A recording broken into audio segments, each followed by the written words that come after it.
SLBC సొరంగంలో గల్లంతైన వారి కోసం సహాయక చర్యలు కొనసాగుతున్నాయి. టన్నెల్లోని చివరి 40 మీటర్ల వరకు ప్రమాదకరంగా ఉండటంతో అక్కడ రోబోలను వినియోగించనున్నారు. నిన్న అన్వి రోబోటిక్ సంస్థకు చెందిన అటానమ్ హైడ్రాలిక్ పవర్స్ రోబో టన్నెల్ వద్దకు తెప్పించారు.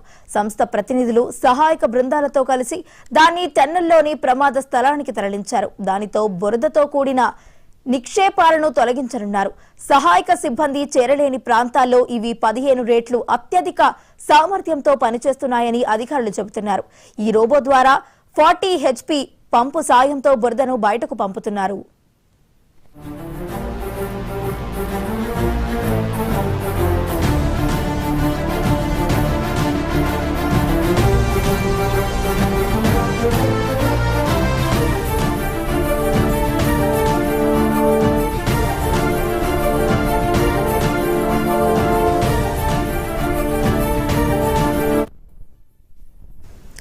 ఎస్ఎల్బీసీ సొరంగంలో గల్లంతైన వారి కోసం సహాయక చర్యలు కొనసాగుతున్నాయి.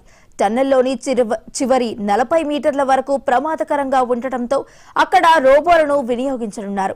నిన్న అన్వి రోబోటిక్ సంస్థకు చెందిన అటానమ్ హైడ్రాలిక్ పవర్డ్ రోబో టన్నెల్ వద్దకు తెప్పించారు.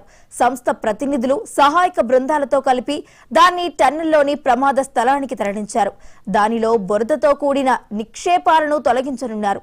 సహాయక సిబ్బంది చేరలేని ప్రాంతాల్లో ఇవి 15 రెట్లు అత్యధిక సామర్థ్యంతో పనిచేస్తున్నాయని అధికారులు చెబుతున్నారు. ఈ రోబో ద్వారా 40 HP పంపు సాయంతో బురదను బయటకు పంపనున్నారు.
ఎస్ఎల్బీసీ సొరంగంలో గల్లంతైన వారి కోసం సహాయక చర్యలు కొనసాగుతున్నాయి. టన్నెల్లోని చివరి 40 మీటర్ల వరకు ప్రమాదకరంగా ఉండటంతో అక్కడ రోబోలను వినియోగించనున్నారు. నిన్న అన్వి రోబోటిక్ సంస్థకు చెందిన అటానమన్ హైడ్రాలిక్ పవర్డ్ రోబో టన్నెల్ వద్దకు తెప్పించారు. సంస్థ ప్రతినిధులు సహాయక బృందాలతో కలిపి దాన్ని టన్నెల్లోనికి ప్రమాద స్థలానికి తరలించారు. దానితో బురదతో కూడిన నిక్షేపాలను తొలగించనున్నారు. సహాయక సిబ్బంది చేరలేని ప్రాంతాల్లో ఇవి 15 మీటర్ల అత్యధిక సామర్థ్యంతో పనిచేస్తాయని అధికారులు చెబుతున్నారు. ఈ రోబో ద్వారా 40 HP పంపు సాయంతో బురదను బయటకు పంపనున్నారు.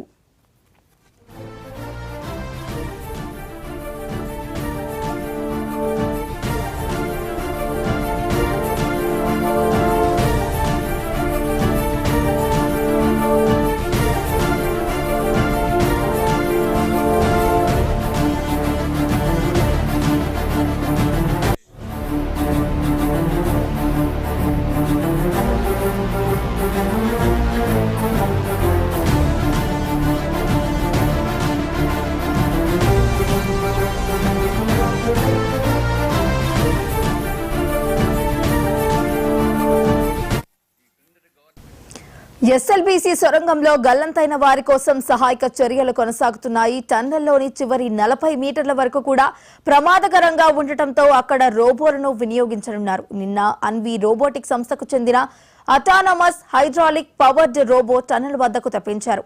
సంస్థ ప్రతినిధులు సహాయక బృందాలతో కలిసి దాన్ని టన్నెల్లోని ప్రమాద స్థలానికి తరలించారు. దానితో బురదతో కూడిన నిక్షేపాలను తొలగించనున్నారు. సహాయక సిబ్బంది చేరలేని ప్రాంతాల్లో ఇవి 15 రెట్ల అత్యధిక సామర్థ్యంతో పనిచేస్తాయని అధికారులు చెబుతున్నారు. ఈ రోబో ద్వారా 40 HP పంపు సాయంతో బురదను బయటకు పంపనున్నారు. మరి ఇదే అంశానికి సంబంధించి మరింత సమాచారాన్ని మా ప్రతినిధి గురుప్రసాద్ అందిస్తారు. గురుప్రసాద్, చెప్పండి.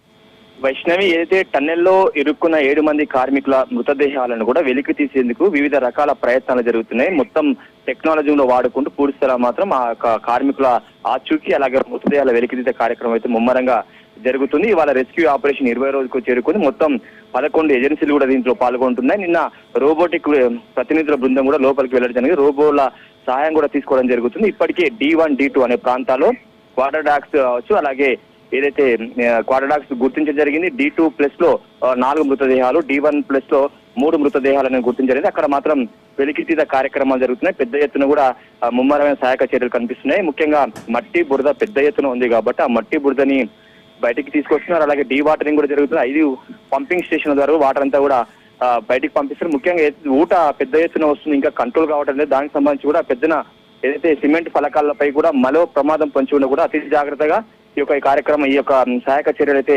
కొనసాగుతున్నాయి. ముఖ్యంగా రెస్క్యూ టీమ్స్ కూడా విశేష ప్రయత్నాలు చేస్తున్నాయి. Vaishnavi, right, thank you Guru.